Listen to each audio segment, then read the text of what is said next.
I'm Sandra Nichols. We're celebrating San Antonio's tricentennial, 300 Voices in 300 Days on TAN TV. I have the opportunity today to interview Dr. Jacqueline Dansby.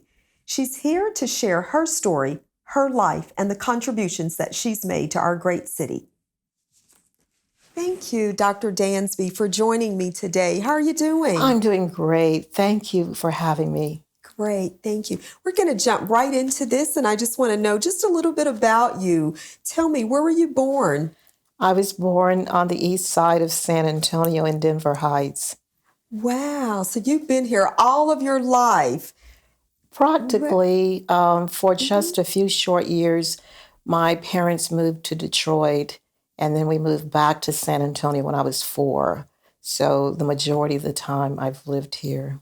Wonderful. So did you raise children here in the city? I have one son, Dr. Anthony Edwards Jr., and he currently serves as an assistant professor, and he also started the first online education program at Tarleton State University in Stephenville.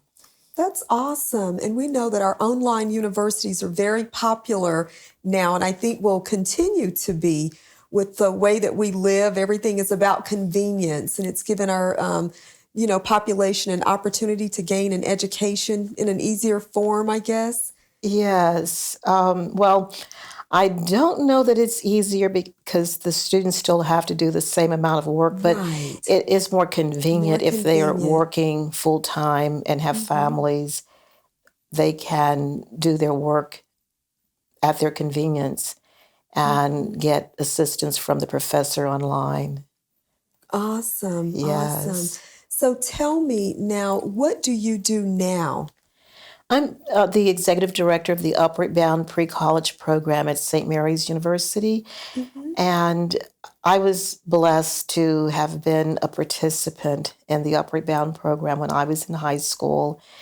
The program is designed to increase access and retention in higher education among historically underrepresented populations, specifically youth who may come from families where they would be among the first in that family to achieve or attain a college degree, and Okay. also who may come from families with limited financial income. Okay. Well, how long have you been over that program? It's interesting that you asked that. I began working full time with the program when I graduated with my undergraduate degree in 1971. I Oh my started gosh. as the assistant director and then became the associate director 2 years later, and in 1977 became the director, and then in about 2010 became the executive director. So in all, I've been serving the program full time for 46 years. 46 years. Congratulations. That's It awesome. has been so much fun. The students are Yes. just a dream come true. They Mm. are so talented, so bright, have so much potential, and highly Mm. motivated. So they keep me on my toes to always give the best. And I'm Yes. very, very proud of a lot that they have achieved. I don't know if I should mention names on here, but Sure. for instance, we have a former student who is now the mayor of the city of Prairie View. We Oh, also have a wow. former student who became Mm. the highest ranked Hispanic in U.S. Secret Service.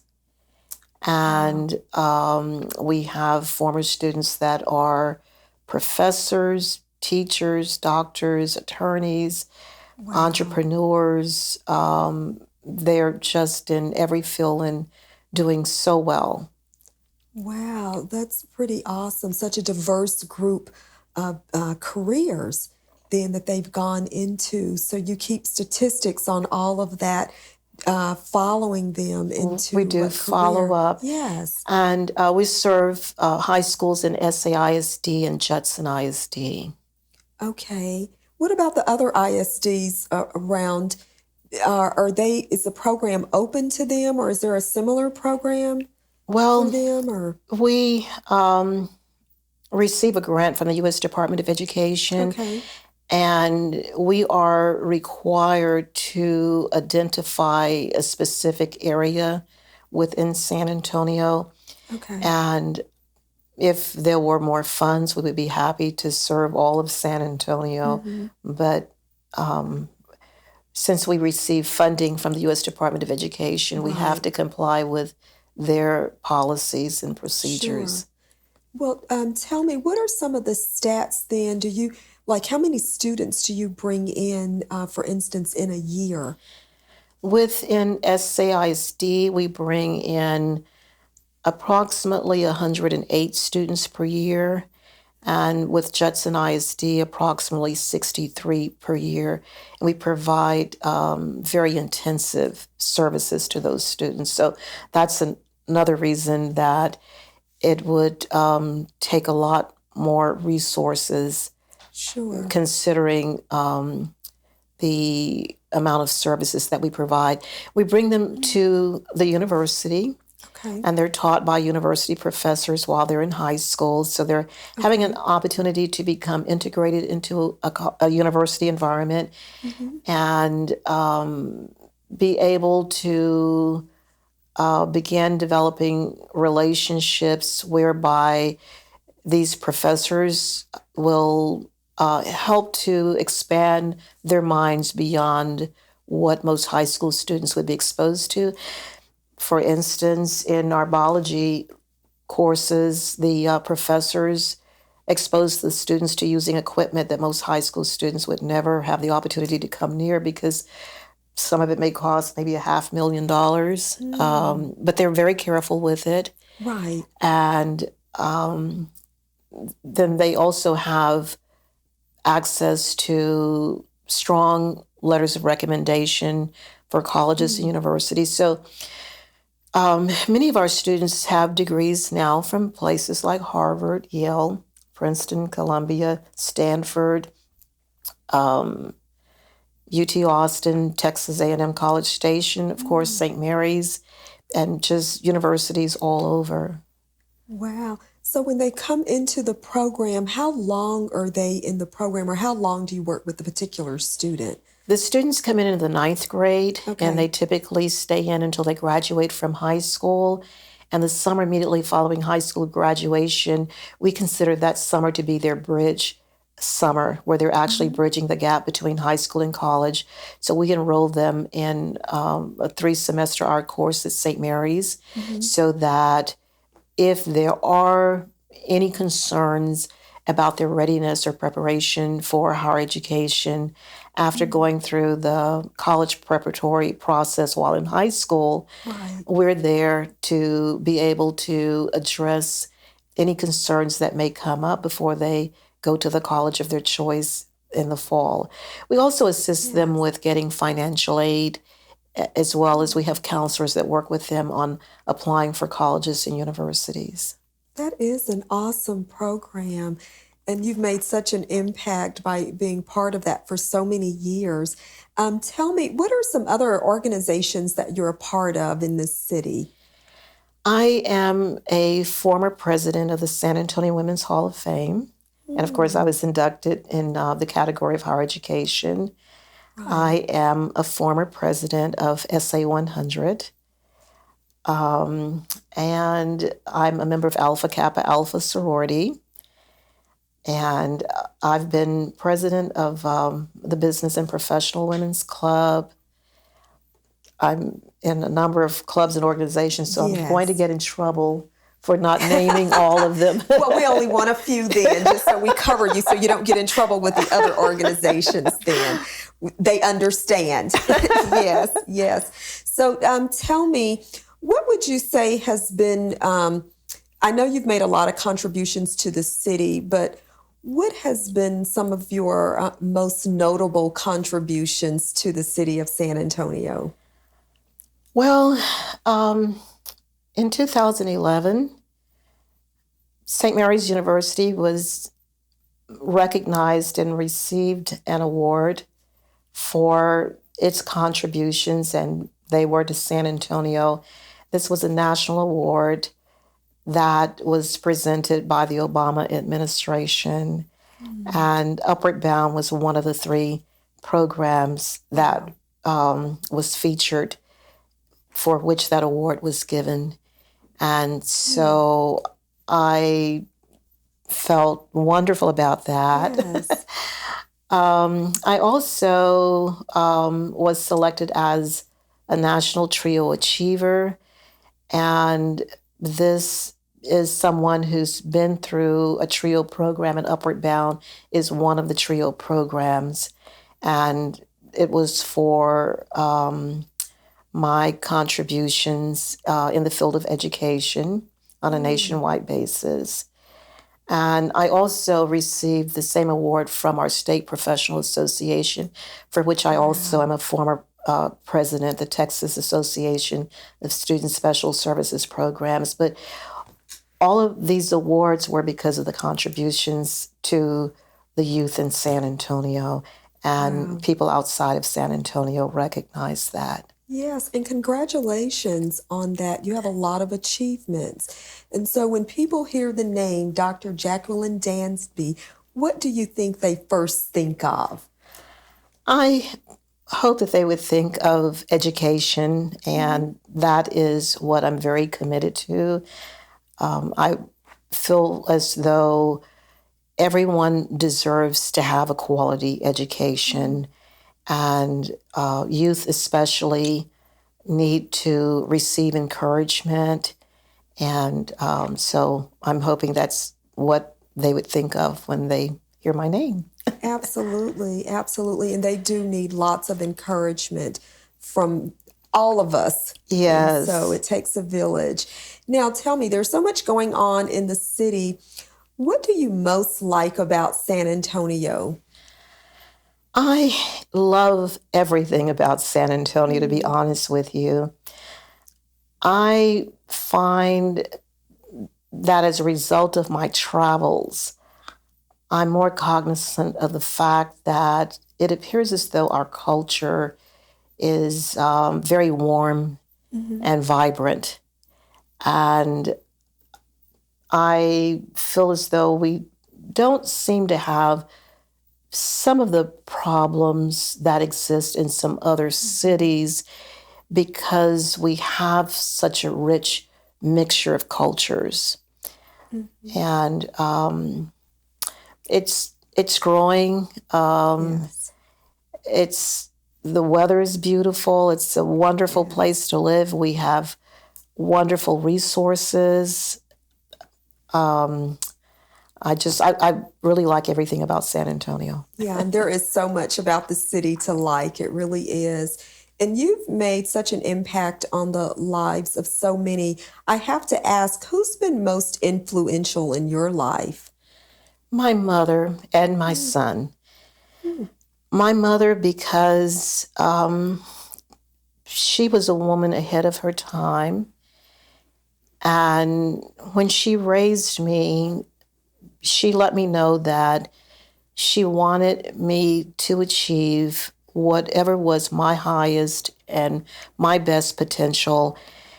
And so she encouraged me to participate in extracurricular activities. She did not raise me with the concept that I would be limited by my race or gender. And so I basically didn't see either factor as being a hindrance to my achievement. And so when I was in high school, she would even wash and iron my clothes on the weekend, because she knew that I was in marching band and I was involved in clubs and organizations. I was vice president of my senior class, and she wanted me to go out and do those things. And so I look back now, and I achieved a lot of things without knowing that they were unusual for women to do, Right. and certainly for an African American woman. And so when you don't let people know there are barriers in their children, they go after what they want. Mm-hmm. Yes. And so your son, you said, was very influential in your life as well. Yes. The interesting thing about becoming a parent is looking into the eyes of a child, and what you're getting back is innocence. And you have to give your best because that child is watching you and you are a role model. And I remember that he came home during his undergraduate years. He was a student at Texas A&M University in College Station. And I was working on my PhD from Texas A&M in College Station. And he said to me, "Mom, if I'm getting in the way of you finishing your doctorate, and all I needed to do was just to finish my dissertation," he said that he would spend the Christmas holidays with his friends to give me the time to work on my dissertation. And I was taken by surprise because he had nothing to do with the fact that I was not working on my dissertation. Right. And when I realized that it mattered to him and he was watching me, how could I ever tell him that he should achieve his dreams if I'm his role model and I'm letting a number of other things get in the way? So I said, "No, I want you to stay home over the holidays. I don't want you to spend it with your friends." I actually finished my dissertation proposal and sent it off to my committee chair. And by August, I was graduating with my PhD. And he was doing a summer program at Harvard that summer. He was working as an intern at Harvard's Brigham and Young, Brigham Women's Hospital. And he only had a week left to finish that program when I graduated, but he flew home for my graduation and then flew back to Harvard to finish that last week. And so he's just been such an inspiration, and he's achieved so much as well. Right. So we have a very close relationship where we talk to each other very often, and he's a wonderful husband and father. I'm so proud of him. Yeah, and that is rewarding, and it can be such an influence and an inspiration to us as parents to see that in our children. Well, lastly, before we close out our interview, I'd like to know, why do you think it's important as an African American to tell your own story?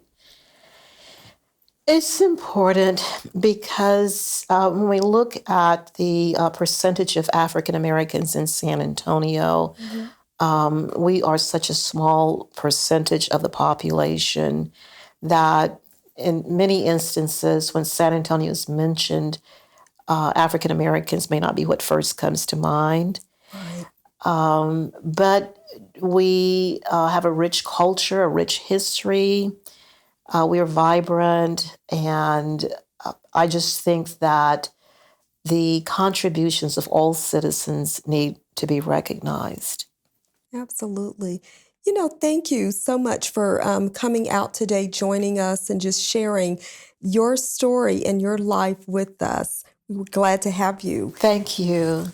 And with that, we end our interview with Dr. Jacqueline Dansby. She shared her life, her story, and her contributions to our city of San Antonio. I'm Sandra Nichols with TAN TV, celebrating San Antonio's tricentennial, 300 Voices in 300 Days. Thank you.